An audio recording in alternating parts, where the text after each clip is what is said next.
क्या हम सच में अपने जीन्स के गुलाम हैं?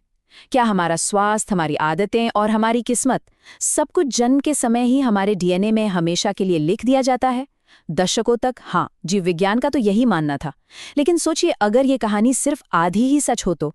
आज हम विज्ञान की उन गहराइयों में उतरेंगे जो इस धारणा को चुनौती दे रही हैं और ये बता रही हैं कि हम सिर्फ अपने कोड का नतीजा नहीं, बल्कि अपनी बायोलॉजी के आर्किटेक्ट यानी कि वास्तुकार हो सकते हैं।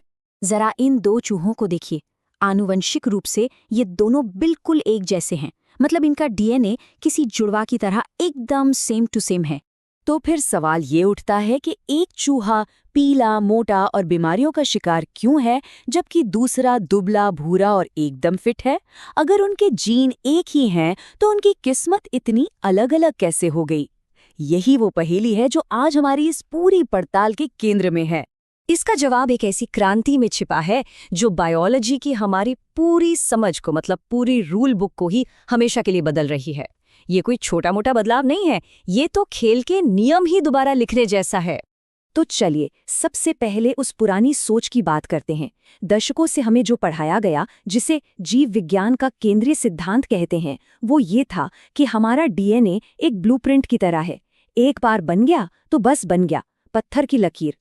इस सोच के हिसाब से हमें विरासत में जो जीन मिले वही हमारी जिंदगी की पूरी कहानी तय करते थे। आंखों का रंग कैसा होगा से लेकर कुछ बीमारियों का खतरा कितना होगा, सब कुछ पहले से ही तय माना जाता था। मतलब हम अपनी जेनेटिक विरासत के एक तरह से शिकार थे। लेकिन फिर अगॉटी चूहों पर एक ऐसा एक्सपेरिमेंट हुआ जिसने इस पूरी धारणा पर एक बहुत बड़ा सवालिया निशान लगा दिया।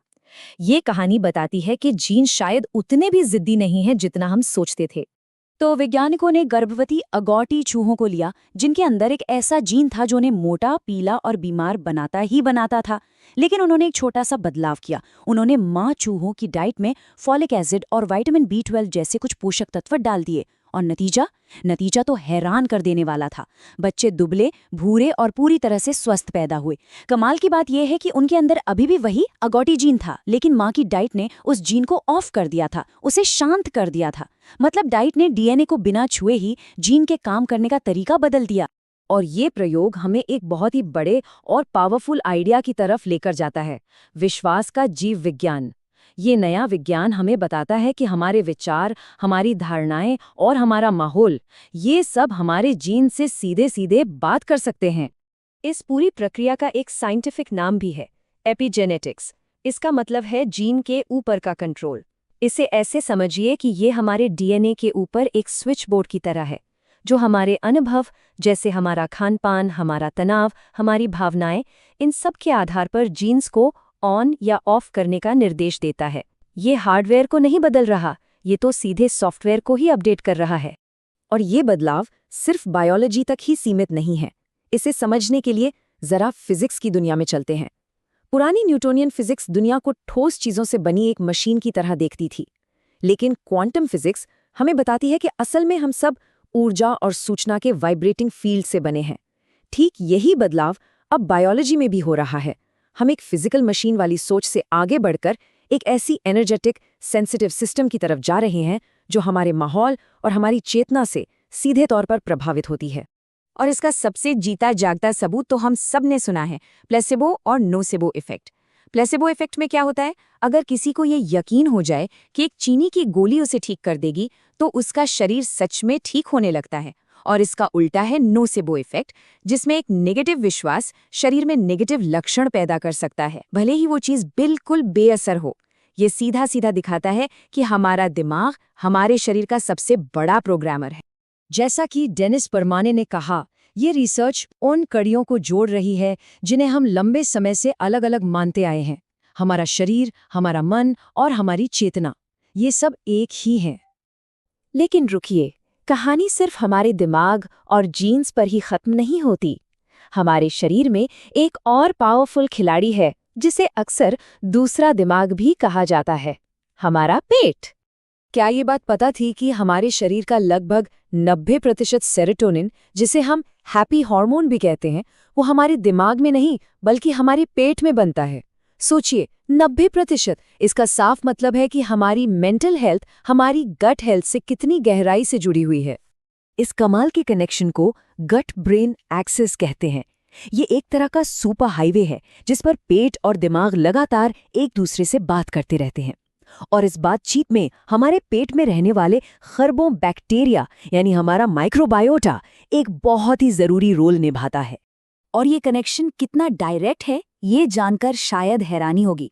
बस एक स्ट्रेस से भरा ख्याल दिमाग में आता है जो स्ट्रेस हार्मोन्स रिलीज करने का सिग्नल भेजता है, और ये हार्मोन्स तुरंत हमारे इम्यून सिस्टम को कमजोर कर देते हैं।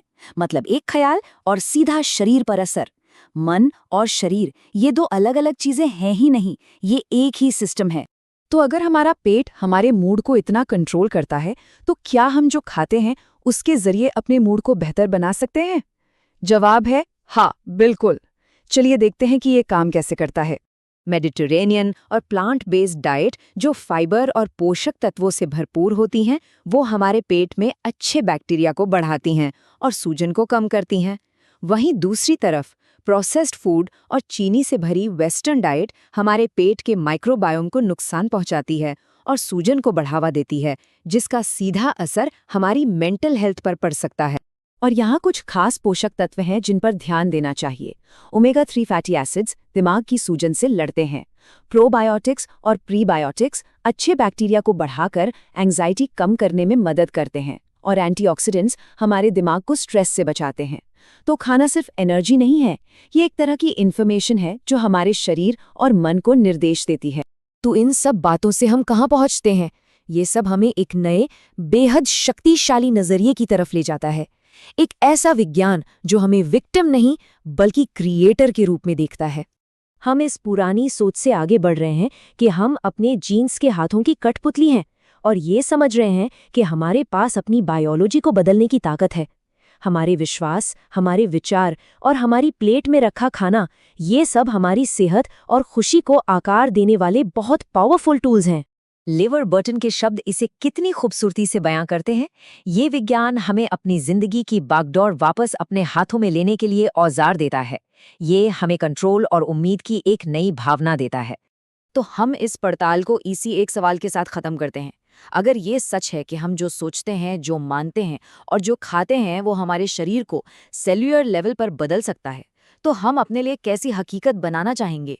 संभावनाएं अनंत है। अगर आपको ये वीडियो पसंद आया हो तो लाइक करें, शेयर करें और ज्ञान से भरी ऐसी ही कहानियों के लिए ड्रीम स्टोरी को सब्सक्राइब जरूर करें। फिर मिलेंगे एक नई कहानी के साथ।